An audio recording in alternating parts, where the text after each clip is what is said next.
Oh, howdy all, grab yourself a drink. It is time for some Path of Exile discussion. Today I wanted to update a guide that I put out a couple of years ago to Path of Exile's cash store and to Path of Exile's stash tabs. This is something that I put together for the first time back in 2021, and it is now out of date because there's been a number of big improvements to things since. So for those of you that aren't particularly familiar with Path of Exile's monetization model, it does not have a pay-to-cheat cash store. There's no XP cheat codes available for sale in the store like you would find in a game like Diablo Immortal.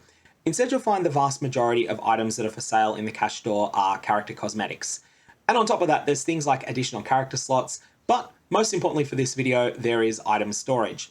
Item storage in this game is not unlimited, and it starts to become constrained enough about level 75 or 80 in your character's progression that I generally recommend players think of Path of Exile as having a box price that you don't need to pay until you reach about that point. At that point, you're going to find it is pretty much mandatory to buy a number of stash tabs. There are also frequent sales on stash tabs. Now, this means that the stash tabs cost less store points than they normally do. These will be once every 3 weeks with occasional deviations from this schedule in order to accommodate league launches. My recommendation to Frugal Players is that you buy absolutely nothing from the game until you reach level 75, and then at that point you assess, is this worth spending your entertainment budget on? And if you do decide the answer is yes, then you only buy your stash tabs during sales. If you're not frugal and you're not on a tight budget, then there's lots of other stuff that the game developers sell as well, like alternate skill effects, which tend to be fairly cheap, or cosmetic armor sets and hideouts, which tend to be quite a bit more expensive. But I figure that people who are watching information about stash tabs are probably more likely to be at the frugal end, and so this video is going to mostly cater to those players. The reason I'm updating this video is that in 2021, the Fragment Tab went from bad to good, and in 2022, it went from good to exceptionally good. Now, it's one of the best buys in the game, and that's something that I'd only been able to change in the previous video via text errata down in the description of the video below. I will put any text errata down there, but ultimately the old version of the video was just so out of date that it needed to be overhauled. Additionally, there's been increases to the number of store points that are included in some of the Path of Exile bundles that are commonly sold, which then changes some of the default recommendations that I would make. The most frequently asked question about stash tabs is what happens when a new league starts. And here you'll get a new copy of each tab that you've bought in each new league that you join. And then after leagues merge together, this may result in you having items in too many different stash tabs, especially in Standard League.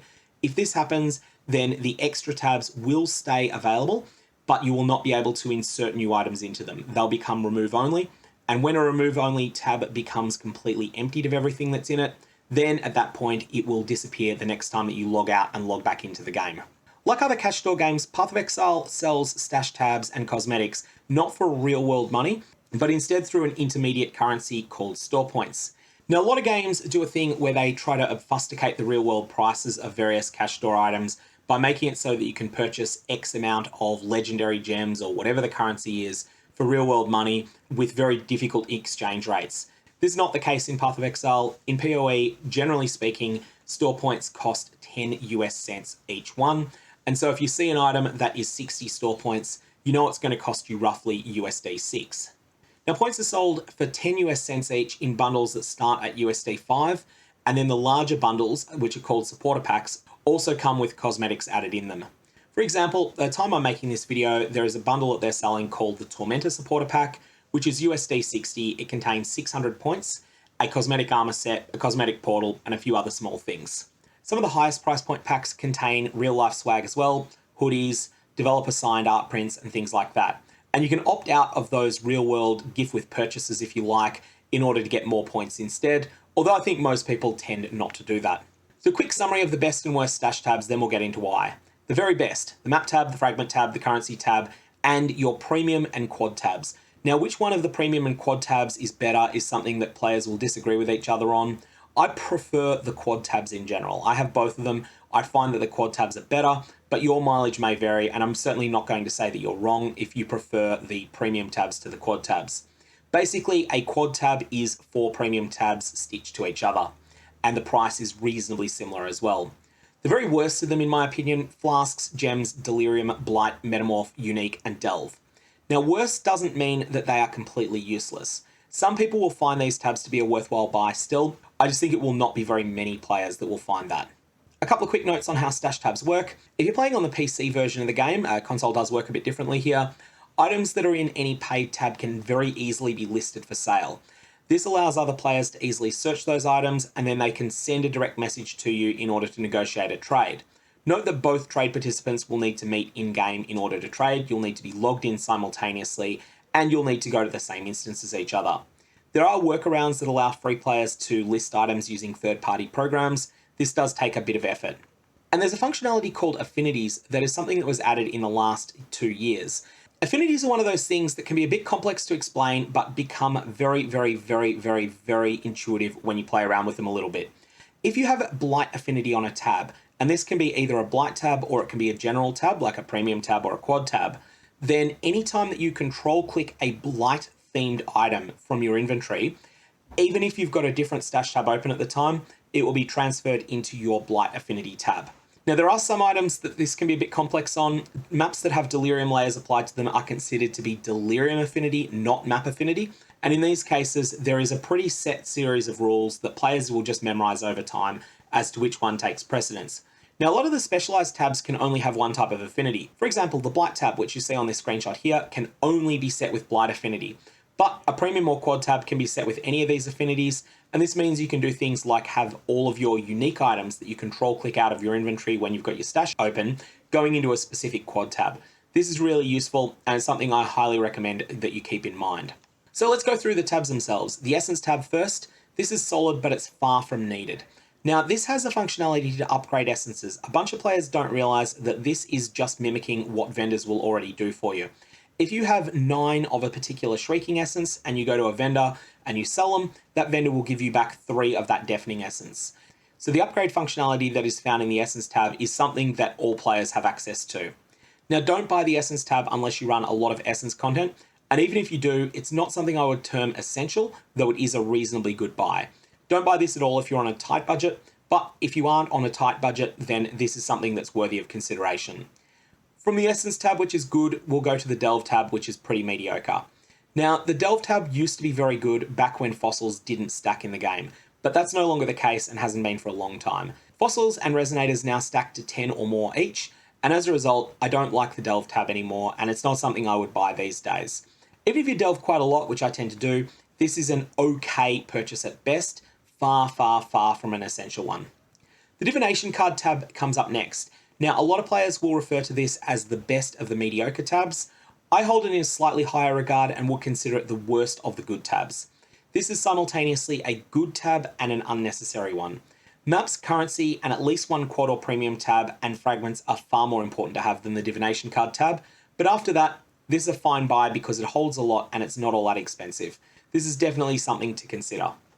The Fragment tab is next, and this is now a one-stop shop that holds almost everything for the map device that isn't a map, as well as splinters of almost everything that goes into the map device and that isn't a map.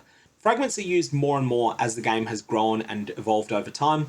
They've become more and more important to ordinary play, and in particular, scarabs have become more common than they used to be. The addition of scarabs to the Fragment tab was a game changer, and the invitation page that was added was a welcome upgrade as well. This was a bad purchase when it was first released, but it is now a must-have. I will just put a caveat that the Fragment tab does absolutely nothing until you're about character level 80, but with that one caveat stated, this is a must-have. The Map tab is next, and this is an absolute must-have, although again, it is of no use until you get into early endgame. Now with the Map tab, it's about level 65 that it starts becoming useful. With the Fragment tab, it's about level 80. It's simply faster than any other method of managing maps. Maps of relevant tiers being grouped together is a good thing, especially once you get to the point that you've got a large tier 16 map pool established, and then you're pretty much only going to look at that tier 16 tab, but you do have all of your lower tier maps available in case they become relevant for a future farming project. The Currency tab is next, and this is great from the start of the game all the way into endgame, and like the Fragment tab, like the Map tab, this is a must-have. This stores so many items late in the game that you definitely want to have it. Importantly, this also has the Exotic tab now, which includes a whole bunch of support for Harvest, includes Conquerors of the Atlas, and a number of other obscure forms of currency that you will pick up a bunch of once you get solidly into endgame. So it's twice what you see here in terms of the amount of storage space that it's got. And other than your Map tab, it's probably going to be the tab you open the most. A quick comment about the bad tabs: Blight, Metamorph, Delirium, Flasks, Gems, and Uniques. Why are these not good buys for most players? While excluding unique items, these do not hold enough items you're likely to care about to be worthy of the purchase. For example, you can see here my 3.20 Metamorph tab. I made the mistake of buying this when it came out, and I thought, oh yeah, that could be useful. These items that you see here would fit in one line. These would take up 12 cells of a regular tab. That is all that is in my Metamorph tab at the moment. Now, I haven't been focusing on Metamorph content, and if I was, then I'd get a bit more value out of this. But even then, it's a pretty rare situation where the Metamorph tab is better than one regular tab. And that's the same for the Blight tab, the Delirium tab, the Flask tab, and the Gem tab. The unique tab's a little bit different. It holds only one copy of each item, and this means that it is a very limited use. However, there is a definite use case for this in solo self-found, where players often just want to keep one copy of each unique that they come across in order to have a collection in case they decide later on down the line that they do in fact want to play around with Tassalio's Sign or something like that. But for those of you that play and trade, don't bother holding on to every bad unique that you get. Instead, just vendor them when you get them. And then if you do decide down the line that you do want one of those uniques that you've gone and vended before, then go and pick up a new copy of it in trade. There's a bit of a difference if you get a bad unique that has extraordinarily good rolls. They can sometimes be worth something, but in that case, you still sell the one that you don't want. You just sell it to another player rather than to a vendor. A quick tip for getting by without the Blight tab and without the Delirium tab: if you just take a normal tab and set it to have the affinity for Blight and also Delirium, it will hoover up all of your Blighted maps, all of the maps that drop with Delirium layers already applied to it, and anytime you need to pick up an Oil, a Simulacrum map, or a Delirium orb, then you'll know exactly where they'll be as well. I think that is a better solution than having the Blight tab and or the Delirium tab, and it's considerably cheaper. So my default recommendations for frugal players: all of these will assume that you only buy stash tabs during sales. Even if you just missed a sale, the next one is almost always going to be within 18 days. And do note that supporter packs and points have never been discounted. So GGG keep firm prices on the real world money cost of supporter packs and the real world money cost of points. These don't get discounted. It is the conversion rate between points and stash tabs that goes on sale. The lowest budget approach: buy the First Blood supporter pack, which is $20 US, comes with 200 points and one premium stash tab. Buy the map tab, which is 120 on sale, the currency tab, which is 60 on sale, and 2 premium tab upgrades for 10 points each. Now this means you're missing out on the Fragment tab, which is unfortunate, but this is the best that I can do for USD 20. Or for $5 more, you can skip one of the regular to premium tab upgrades and also buy the Fragment tab. For a low budget, you buy the USD 30 supporter pack of your choice. There'll usually be 2 options you can pick between, and the only differences between them will be cosmetics. Then buy the map tab for 120 on sale, the currency tab for 60 on sale, Fragment tab for 55 on sale, Divination tab for 40 on sale, and 2 premium upgrades for 10 points each. As an alternative, you can skip the Divination Card tab for more standard tabs if you prefer, and I certainly won't fault that decision. Default recommendations for the Less Frugal: buy one of the $60 US supporter packs. There's usually 3 different ones available for sale at any given time, and the only difference between them will be the cosmetics that come attached. Buy the map tab for 120, currency tab for 60, Fragment for 55, Divination for 40, and then choose between either a 6-pack of premium tabs for 165 or 2 purchases of quad tabs for 240. With your remaining points you've got left after this, upgrade your original tabs, the 4 that you got for free, to premium, and or just sit on the points until something new is released. Often something new will get released that just catches your eye. On a higher budget, buy one of the $90 or $100 US supporter packs, buy all of the best tabs, a few quad tabs, and then maybe spend some points on non-tab things like alternate herald effects that are of use to a lot of different characters. Hold off on spending this amount of money on the game until you've gotten enough fun out of the game that the expense is justified, and at this point, percentage off sales start to matter a bit less. And of course, always ask 2 very important questions before spending that sort of money. 1, can I afford to spend $100 on entertainment? And 2, is this a better use of $100 than alternative forms of entertainment, like a concert ticket or a hiking day trip or whatever else you happen to be into? Maybe you want to go and see a sporting match or something like that. And if you answer yes to both questions, then go ahead and buy it. Anyways, that's all I've got on this. May your Val Orbs have interesting results, and I will see you around.